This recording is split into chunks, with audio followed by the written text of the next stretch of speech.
David, welcome to the show, brother. Good to see you. Anthony, thank you. Hi, everybody. Hugs Hugs. from California to Chicago. Anthony, you have not dragged anybody anywhere. You lift us up, and I was so grateful to get lifted up by you and Sandra back at that moment when we did that incredible sketchbook. And I think it was 2005, but with Emily and Jimmy, and your energy and what you were doing for the city and what you did for all of us actors and writers and creators and the opportunities you were carving out, and you lift people up, man. And I am just so grateful that our paths are intertwined the way they are, and I think they will continue to be, no matter where geographically, we find ourselves placing our feet. Yeah, and I skipped that David and Sandra together were in a piece that I wrote with Liviu Pasari called Blink, which ended up being the last piece to be in Sketchbook. It closed the 15th and final Sketchbook, and the show was about spending time with each other. And David did a huge solid, came in, did the piece, had to leave to go be in David Lynch's new Twin Peaks TV show, which gave me the opportunity to take his place for a night and run the show with Sandra. And, I look at guys like you and I, David, maybe me more than you, and I think about where we were in 2005. And, I was kind of known as the cool guy party king of Chicago theater for a while. And I threw the parties because I was trying to bring people together and celebrate life. But I've become a real social justice warrior, and I'm so proud of my own ability to change, and understand my privilege and my complicity with systems that keep people down and that are hurting us all. And I look at you, and I'm also proud of the fierceness of the battle that you seem to wage with so much energy. So I want to get to that, but maybe let's just start with, how are you doing, bro? Where are you at in your spiritual journey of this pandemic? How's, the ups and the downs and everything in between, and your family, and what can you share with us about what's been helping you get by? Man, it's hard. Everybody who's watching this right now, we'd be in denial, or we'd be on something that we probably shouldn't be if we were going to say that it wasn't. This is definitely one of the hardest collective moments. I've had moments sleeping in my car, addicted to, opiates. I've had moments where my spiritual or my psychological state of health was lower, but collectively, like what's happening right now, it's a dark moment. And this has been a dark number of years on the surface. It's been a dark time for a long time, as far as just the discord and the disarray and the separation and the negativity. But I'm not going to lie, it's been so hard, and all of the tools that I acquired, I celebrated just about 2 weeks ago, my 18th year being clean and sober, and the tools that have come along with that path, my spiritual path, my path learning the value of story and being a storyteller and working as a team to tell stories, being a husband and being a father, these tools that come in. I've got them all lined up every day right now for the battle, and it's hard, it's intense, but I'm smiling and I'm grateful. I'm grateful for this experience. I'm grateful so much. It shines, times like these shine such an intense and vivid light upon the gems of gifts that we've been given by God, or what you choose to believe that we have to be grateful for. And right now, those things are so solid and strong with me, namely, and number one, my partner in this journey, which is my wife, Eve, who you know well now, and who we've spent time together. She's been just incredible. But yeah, it's hard, and I'm just grateful to be able to talk to some friends tonight and connect, because staying connected is how we defeat the evil, and not falling for this trick that we are alone or that we're separate from one another. That's such a it's an age-old trick, and it's been being played upon us for, you know, millennia. But man, right now is it hitting hard, and we are so separated from one another. And it's hard to look at the screens right now. I tell you that. What's happening across our country, it's just, wow, it's been a hard 72 hours. Let's talk about the page. You know, in what seems like a natural, obvious progression of your career, but in ways is just absolutely genius. You've written a comic. I did. I wrote a comic book. It was in my office. Those of you who know me, Anthony, you know me well. I'm a lifelong collector of all things nerd. I'm a D&D player. I love my comic books. I love my horror movies and my sci-fi and my toys. And I've been loving those things since I was a little boy. And, you know, then I grew up and I never lost that love for those things. But as you know well, Anthony, because of, you know, projects like Animals and other theater projects that I've done in my life, telling stories, I've always followed the sage advice of write what you know. And I've written the stories that are closest to my heart and the nearest and dearest to me. With Count Crowley and with this new project that I've been, you know, enjoying so much getting to create these past couple of years, I've taken my love of monsters and my love of that world and combined them with both the internal battles and struggles that I face as someone who struggles with addiction and mental illness, but also in the world of Count Crowley, you know, monsters have been infiltrating our society by spinning fake news and information into the world. And so, you know, they're showing you their true colors, but they're telling you something else through the news, through the media, through entertainment. And as we all know, that is one of the ways that mass mind control and the darkness has been able to seep so strongly into our society right now. So and because it's told through the framework of monsters, bad monsters, because in my comic book, there's also good monsters, because I believe there are good monsters in the world. I like to think of myself as a good monster. What are you talking about?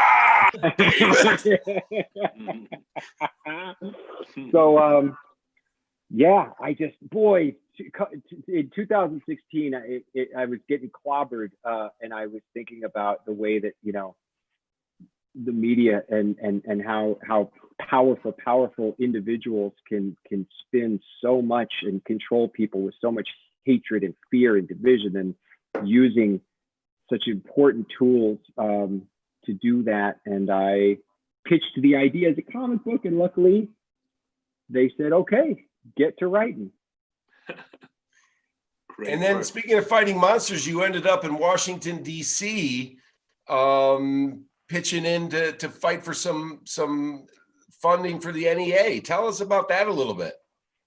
Yes. So I went as an ambassador for Screen Actors Guild, and there was many different unions and other representatives for different arts and artist organizations. But we were there for twofold. One of the things was the tax legislation which passed and which cut so many breaks for, you know, the wealthiest amongst our country, and also for corporations, unfortunately took away the ability for people who earned between $13,000 and $100,000 a year to deduct their business expenses, meaning individuals working as artists and gaffers and riggers and stage managers, and all those people lost the ability to get that extra $1,000 to $2,000 to $3,000 to $4,000. So I went to speak on behalf of that and to talk. We sat across from members of the GOP who had voted this stuff in to try and talk to them, because you can go and talk to the people who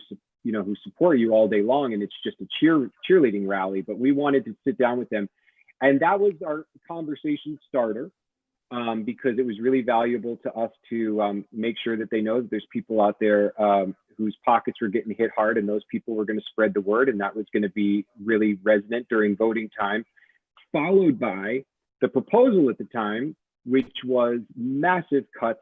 As you know, the pejorative way that our current leadership speaks about the endowment for the arts funding, the importance of arts in education, the importance of arts in our communities.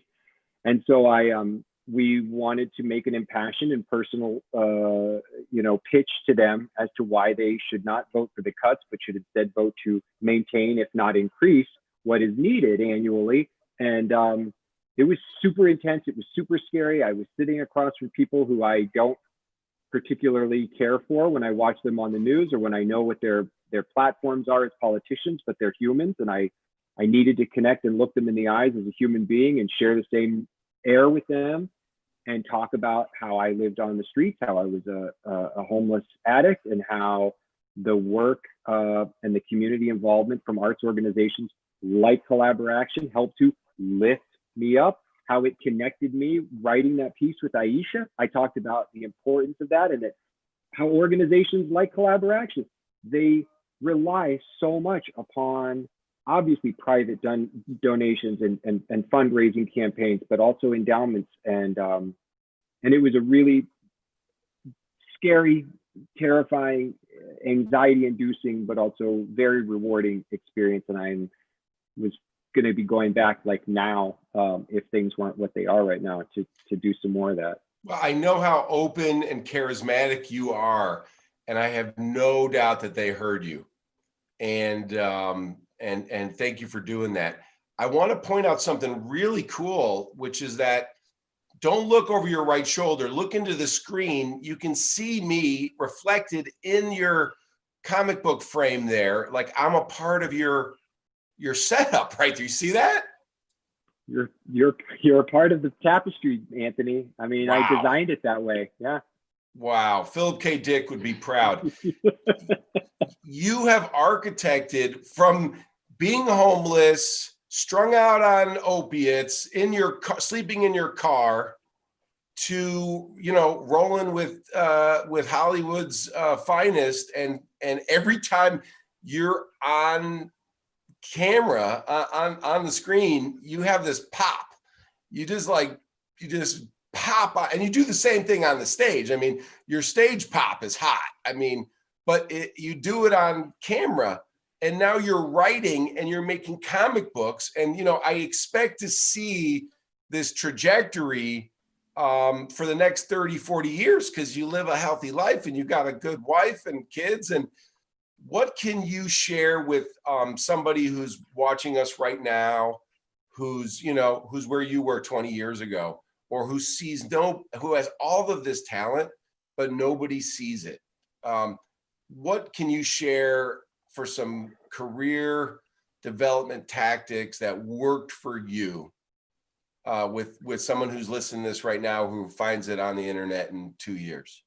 Absolutely. Well, first and foremost, if you are sitting there tonight and you're struggling with either addiction or mental illness or mental health issues, and you're feeling alone, you feel isolated, you don't feel like there's anybody that can listen to you, the simple power of Google right now, internet resources are at an all-time greatest presence, and there's Zoom meetings waiting for you where you can go in. You don't even have to be on camera. You can be anonymous, and you can be a participant in the collective, even though it's online and you're not going to be in a room with people, support, as well as through SAMHSA. You'll find all kinds of resources that are available to those who don't have a penny in their pocket. Past that, because you got to take care of yourself first. You have to get your body healthy, your mind healthy. I mean, otherwise, pursuing the journey of being a storyteller is, I don't recommend it.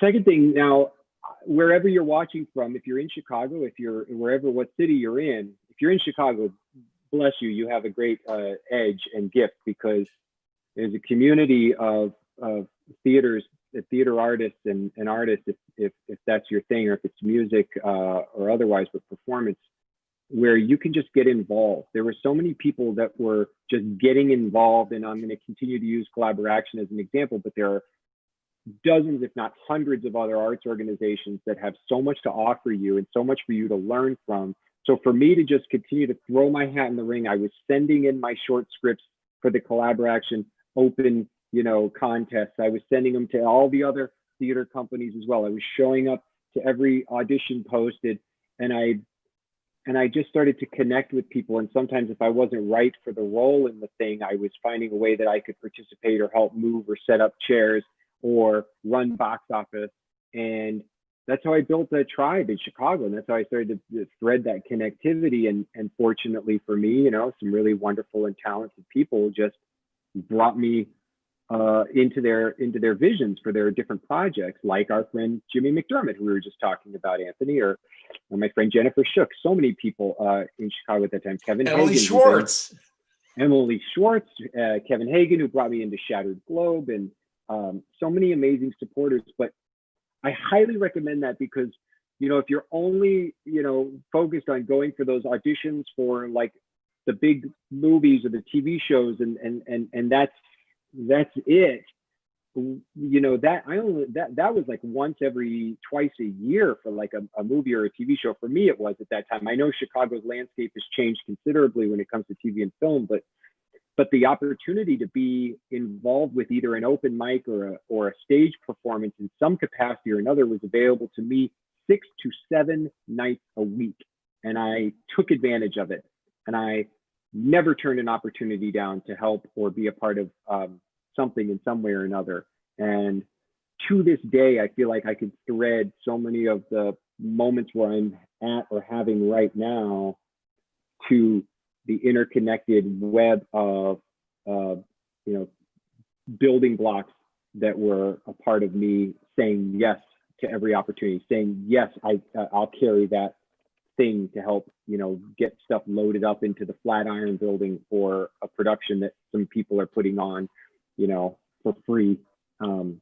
Just say yes and be open. The Chicago is just, and the country, there are so many places. I shouldn't just say Chicago because you may be watching this from, I don't know, Milwaukee, but there are so many wonderful artists around this country, and we need you right now. This country, we are in such a state right now. We really need the voices to be heard and supported and lifted up. It's amazing stuff, man. I appreciate you putting it out there like that. So many young artists needed to hear that. It's not about reaching for that big thing, but it's those little things that you do every day, every week with your colleagues, as opposed to that big stuff, the big shiny stuff. I want to join you on that and say, 40 years ago when I got started in this business, man, I would load in gear for bands that I wanted to, that I was excited about, and end up becoming a member of those bands, as professional, top level, world traveling kind of stuff. Parliament Funkadelic. That's how I got to play with those cats by being the guitar tech for their main guitar player. And then one day I fired up his stuff and really cranked it. They go, dude, you shouldn't be pushing. You should be playing.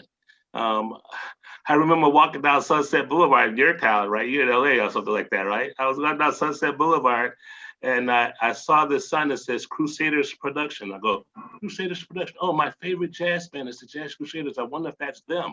So I walk in and I knock on the door, and a sweet little lady named Pam Lobe says, yeah, this is us, but we don't take walk-ins and whatnot. And just at that time, one of the members was struggling to get through the door, so I grabbed all of his stuff and made it easy for him to get through the door. I spent a year on the road with those cats. Stuff like that.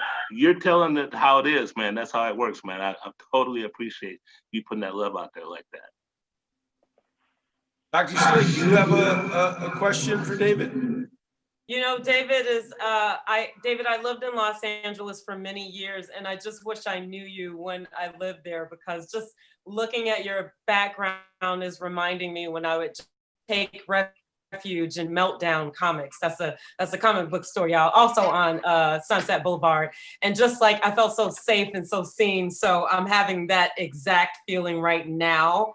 And I just want to say thank you for your work, and you just shared so much of your heart. I don't know that I have a question. I'm just sitting here like, I'm just being my little nerdy self.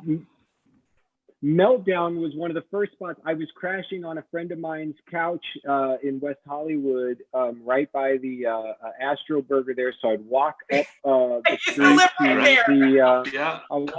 I walked right up to the comic shop. And here's the thing about talking about showing up and doing the work because you love it and connecting with community. In the back of Meltdown, they set up a stage. They let them put together this whole cool thing where people who I've become friends with now, but at the time they were doing it absolutely for free, absolutely because they needed to connect with people and to tell their stories. And comedians like Kumail Nanjiani and his wife Emily Gordon ran a great show there, Jonah Ray Rodriguez, so many incredible artists who were there. One of my dear friends, Steve Agee, who you know from tons of TV and movie stuff, was there shooting the pictures. And these are people who were showing up, carrying the amps in, you know, doing this for free or $5 to get in to see the show. Right. It's like, that is just what it's about. But yeah, I miss that I place. miss going. Yeah. I don't know if there's anybody in our Zoom who'd like to come on air live and toss a question at David Dastmalchian. If so, just let Luca know. We do have someone off Facebook. TJ Simba Mendel has two questions. I'll give you one of them. What are the best practices for finding peace for those who don't have access to the internet? Well, for me personally, and it's such a personal journey, TJ, but for me, I have a physical regimen that is really important and part of my my daily routine that includes the exercise and yoga that I do in the morning. And I have children and a chaotic schedule. So that is a small sliver of time, no matter what your work schedule is or how crazy life is, you can find the time for that. And then there are certain texts that I have found that I can go back to and which will ground me. And I'm not saying that that is what is the text for you. I've been on a long journey to find those different texts, which include everything from the big book by Bill W. to the New Testament and parts of the Old Testament of the Holy Bible. There's a lot of different stuff that for you can find and own that text that you can have in your room, and that are such great tools. And the last thing that I'll recommend, if you've got the desire for it, brings me a great deal of peace to make contracts with myself by writing and committing ink to paper. And if I was going to start manipulating this camera and turning it around, you guys would see, but I have a poster board that I utilize, as well as small pieces of construction paper, and then journals like this. Come on, can we see? We all want to see, David. Turn it around.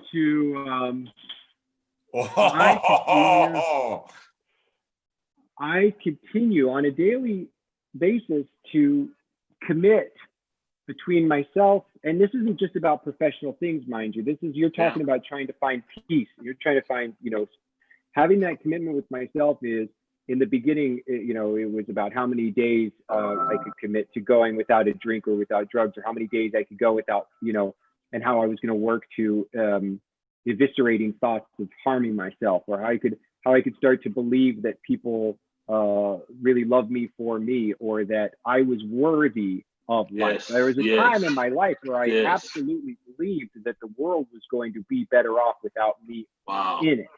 And that took a lot of work. And we use like silly slogans, but terms like fake it till you make it, writing things down and making contracts with yourself. So I do keep daily, weekly, monthly, biannual and annual goals. I also have life goals. And yes, a lot of that is, project oriented now. It hasn't always been that way. And it's incredibly grounding. It's incredibly helpful because my brain starts to get very chaotic and I start to feel overwhelmed, like I'm not doing enough, or I've got too many thoughts racing. And something that helps me to bring things into focus and organize is the writing down of the goals. So whatever it is that you feel like, it is that you're yearning for, that you deserve in your life, and that is peace and love for yourself and to be surrounded by people who know, care, and love you, then writing all that down it's a great gift to yourself if you can do that. Beautiful. Gold. Yeah. Affirmations are big. Goal setting is big. Writing it down is the first place it manifests in reality. Last August, I spent a week at Bill W.'s ancestral home. So pleased that our paths are intertwined in some way. And I wonder, is the Sunset Gower studio still there? Sunset Gower studio is still there. Sunset Gower is right next to, I go there sometimes for work stuff, but also there's a great Starbucks right there by the corner there. And yes, it is absolutely there, right off the 101. That was David, that was one of my office spaces back in the day, in the '80s, doing film and TV. You might know one show I was connected to, which was Too Close for Comfort with Ted Knight. Yeah. Oh yes, Ted Knight and Jim J. Bullock. Yep. And then you know this show by another name, but when we wrote and did the pilot for it, they they bought the thing, but scrapped our underlying premise and flipped it. It was about the governor and his superstar wife and their cool butler. Oh, And so we did this thing, and when they flipped it, it became Benson. Holy moly. So those are two connecting stories to my LA life back in the day, which made collaboration a yes. The moment I saw anything Anthony Mosley wrote about, hey, give me a helping hand. So David, TJ replied, David, thank you so much for your vulnerability and sharing your story. This was very helpful, especially making contracts with myself. Yeah. That's well, brother. Thank you for taking a little time away from bedtime for the family. I do not undervalue how busy you must be, and it's just always a breath of fresh air to share space with you, man. Thank you so much, and I know we can count on you to be authentic and bold, and we're gonna try to match you. Yes. I love you very much, Anthony. Thanks for all that you do, and thanks. It was so great to get to meet you all and talk tonight. I really appreciate it, and everybody who's watching. And I thought it was pretty cool that I got to share the night with the love of your life. She's such a special person, man. You guys, I love your love. It is just such a beautiful thing. And I remember watching the two of you. It was a stressful night back in 04, 05, and you're in the alley there by the Chopin. Something's going on, and you guys are just still laughing, and she's still like, "Oh, Anthony," and you're doing some goof. And I could see it like it's yesterday. And the fact that I got to do that show with you guys, just what was that, 3 years ago? Wow, what a gift it keeps giving. So thank you. Thanks for this opportunity. God bless everybody, and stay safe, be healthy, and we'll see you again. Thanks, brother. Peace.